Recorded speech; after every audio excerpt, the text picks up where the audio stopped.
ஓம் என்றால் ஓடி வருகிறாள் ஆதிபராசக்தி.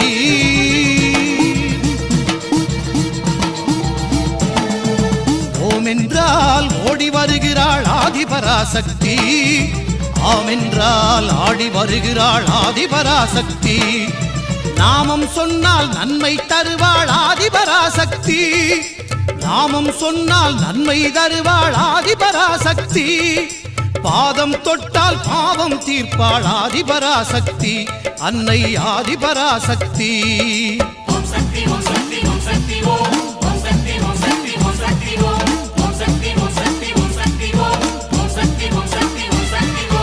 ஓம் என்றால் ஓடி வருகிறாள் ஆதிபராசக்தி. ஓம் என்றால் ஓடி வருகிறாள் ஆதிபராசக்தி. ஆம் என்றால் ஆடி வருகிறாள் ஆதிபராசக்தி. அன்னை ஆதிபராசக்தி.